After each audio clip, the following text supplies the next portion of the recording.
C'est quoi déjà ton blaze? C'est Tony, Tony Merguez, comme la saucisse. Vous avez vos billets? T'es sûr qu'on a nos billets, nous? Qu'est-ce que tu crois? On part dans 2 jours. T'as lu le billet?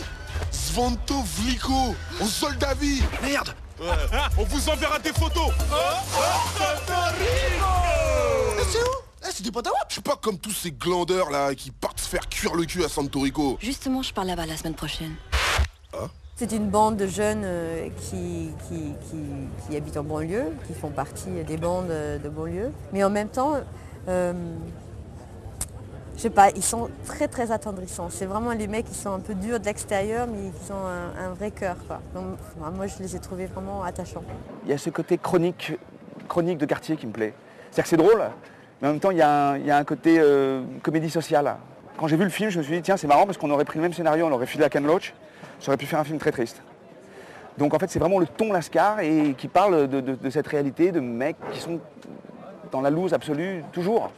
Et qui plus est, en plus, là, ils essayent de s'en sortir, mais ils n'y arrivent pas.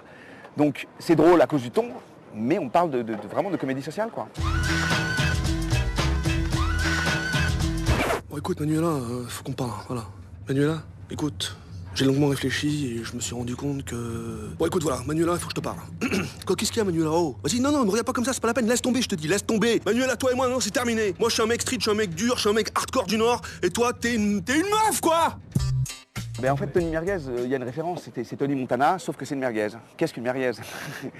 Alors une merguez, indépendamment de la saucisse, une merguez, c'est un truc faux, en fait. Quand on dit qu'on va faire une merguez en tant qu'acteur, si tu dis, j'ai signé, je vais faire une merguez, ça veut dire que je vais faire un film qui risque de bien marcher, mais je sais que c'est une daube. Maintenant, voilà, Tony Merguez, c'est Tony Montana, sauf que c'est pas le vrai, c'est une merguez. Oh, vas-y cousine, même si je décolle plus pour l'Amérique latine, tu crois que je vais rester ici à me gratter la...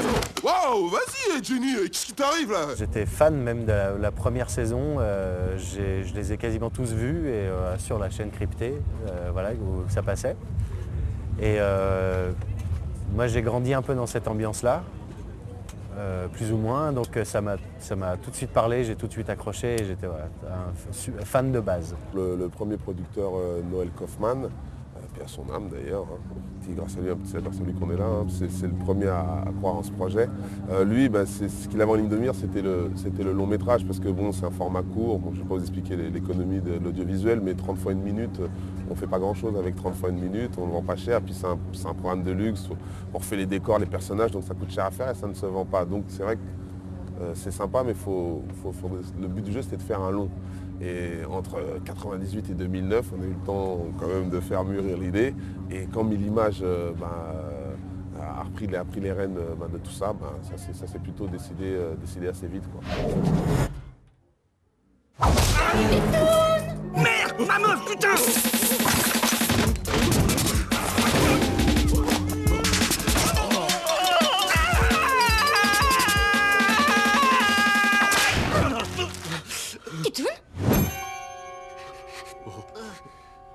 Ce que j'aime bien dans ce film-là, c'est qu'il réinvente le langage. Moi, je suis passionnée de linguistique, j'aurais dû être prof de français à une époque. Et je trouve que c'est vraiment, il réinvente tout le langage contemporain de notre génération. C'est une extraordinaire réussite parce que c'est d'une grande modernité. On est aux antipodes de ce que peut faire Pixar ou d'autres. On est aux antipodes de ce que l'animation française nous avait fourni jusque-là. On est vraiment dans quelque chose qui est un film d'animation hip-hop. J'ai l'impression que c'est le seul et unique dans son genre dans le monde entier. C'est un univers urbain, ce qui regroupe un peu, enfin, ouais, tout ce que ça implique au niveau de la musique, la culture, l'univers graphique, le tag. La culture hip-hop. Ouais, la culture hip-hop en général, ouais. Ce film, il montre que tous ces gens différents, c'est une richesse et qu'on vit tous des choses différentes, mais finalement on vit tous les mêmes choses. Manuela, je crois qu'il faut qu'on parle.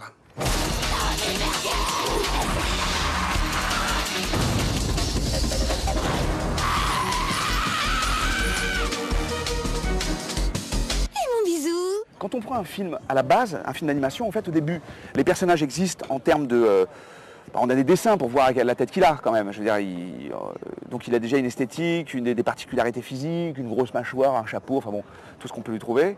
Mais par contre, effectivement, il n'y a que le scénario. Donc on est ensuite en salle d'enregistrement. C'est vachement intéressant le processus parce que c'est une grande liberté.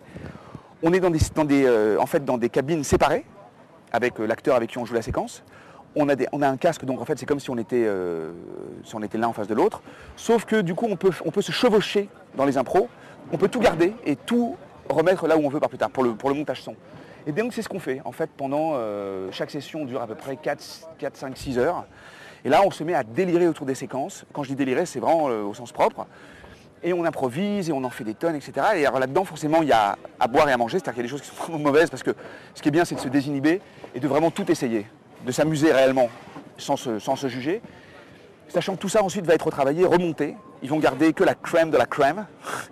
Et en fait, une fois qu'ils vont avoir mis en place ces dialogues optimisés par les impros et avec les acteurs, ils vont commencer à faire en fait les animations et les dessins autour de ça. Hey Farid, je te ramène quoi comme souvenir? Les filles, vous êtes trop charmantes, hein. Vous avez une beauté éclatante de vitalité. Comme c'était vraiment un travail d'équipe et que tout le monde était à fond sur ce film de on va réussir, on va faire un truc super et on va tout cartonner, il y avait une sorte d'émulation où chacun rajoutait des choses entre les réalisateurs, les auteurs, les comédiens. Et ce qui fait qu'on a pu vraiment se marrer.